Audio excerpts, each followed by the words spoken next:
The streak is over. Tennessee defeats Alabama 52-49.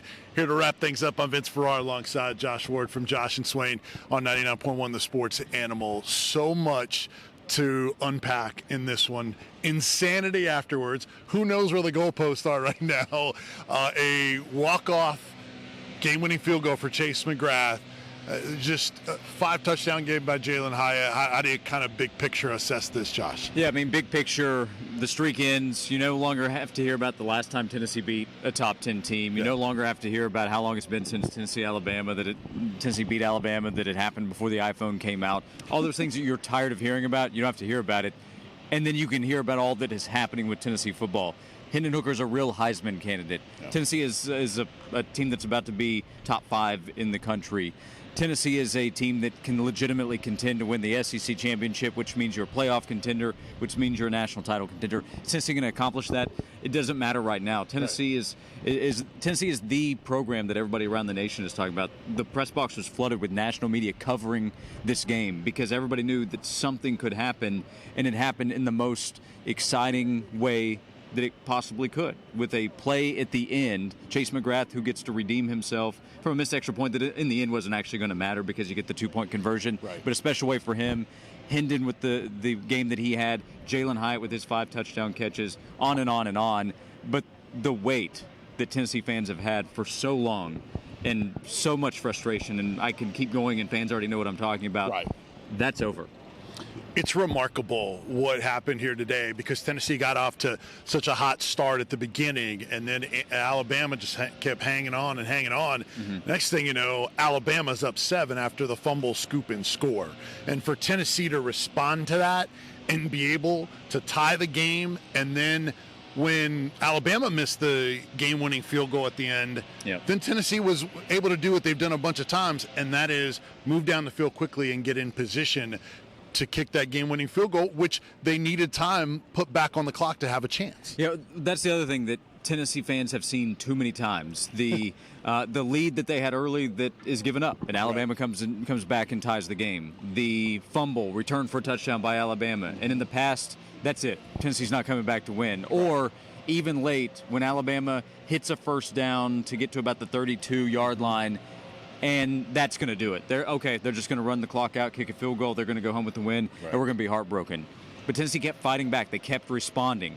Okay, you fumble the ball and give the ball up, march down the field, have a play go your way. You know, the 4th down play, it goes Tennessee's way for them to get another opportunity and then another touchdown to Jalen Hyatt. And then, in the past, you have less than 30 seconds to drive down the field. Okay, we'll just take it to overtime and take our chances. Not Josh Heupel. Let's throw it down. Brew McCoy makes a huge play to get that position for Chase McGrath because he needed those yards for that kick to go in. So all the heartbreak, all the disappointments that went the other way, and Tennessee was left the loser. Not today. Tennessee continued to fight back until the very last second. Amazing, and Heupel was aggressive at the end of the first half as well. Mm-hmm. That was his mindset.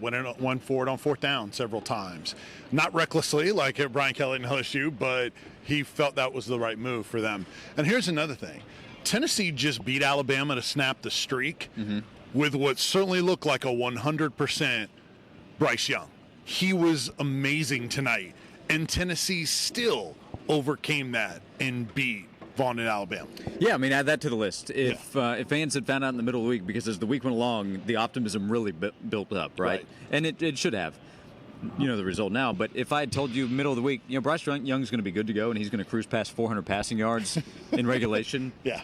I don't think that optimism would have been there. No. But part of that is that Alabama knew, hey, we've got to throw because running the ball, they could have success. Jahmyr Gibbs is special. Oh, my God. But it was not easy for him running the football. Right. So Bryce Young had to help lead them there, and in some cases, they're doing that to catch up to Tennessee or to match what Tennessee is able to do. And Bryce deserves all kinds of credit. He was spectacular out there, too. But the fact that was not good enough to beat Tennessee is a statement on Tennessee's side. No doubt about it. Like you mentioned, this will be a top 5 team next week. We'll see how high they'll go in the polls. Everyone will be talking about that. But real quick, Jalen Hyatt. It's 6 Incredible. Catches on the night and 5 touchdowns. You could see what this meant to him, and him smoking a cigar because he smelled Alabama he smelled the smoke while the game was still going on last year. So, I mean, it's such a special kid. When you hear him talk, Josh, he's the guy that exudes the most confidence, I think, as anyone on this team, and still being humble at the same time. It's a great story of player development. Last year was not the season that he expected or Tennessee fans expected of Jalen High, but his talent, his speed, I mean, my goodness, it has been present and apparent, right? Well, he put the work in the offseason. He still had to go prove it, and he has proven it. Yeah. And that's something that you preach to recruits. Hey, look at what we've been able to do. And the players in the program last year and this year have been a big part of that, because that's also part of the story. Is Tennessee's still trying to build a program, and this was a big recruiting opportunity. So you point to Jalen High, you point to Hendon Hooker, what he's done coming in as a transfer. The players speak up on behalf of the program, and the player development that you want to see, they're going to pitch that to other recruits and say, imagine what we can do for you. Look at what is happening now. It's always been, well, here's what's going to happen. Now this is happening now.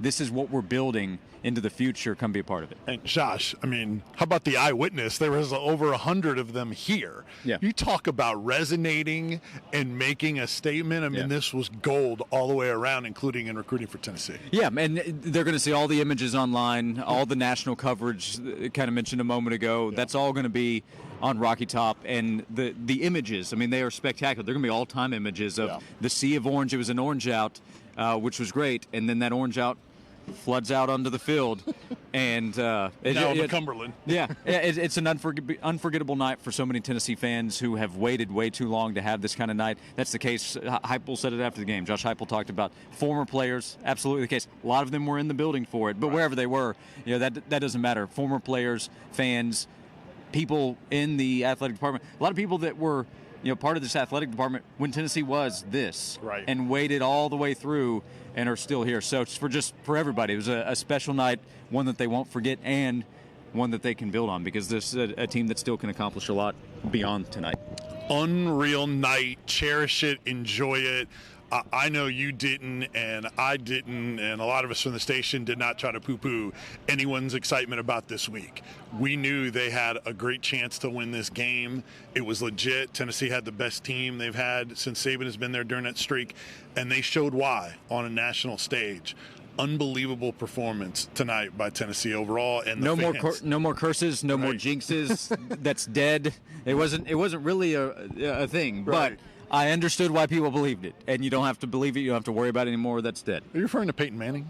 Any of them? Yeah, yeah. There's a lot of there are a lot of curses that are. But Peyton was in the house. Peyton was smoking the cigar with players, recruits. There's a 25 big time quarterback that was able to see Peyton Manning, who was in the locker room celebrating. So it was a big celebration, because Tennessee went out and earned the win against Alabama. All right, the cool thing is this guy and Jason Swain and all of our hosts on 99.1 The Sports Animal are going to be breaking it down. Of course, Jimmy and Judge Tim Irwin, VFL, on Sunday Sports Sound Off as well. There is so much more to discuss and get your reaction on.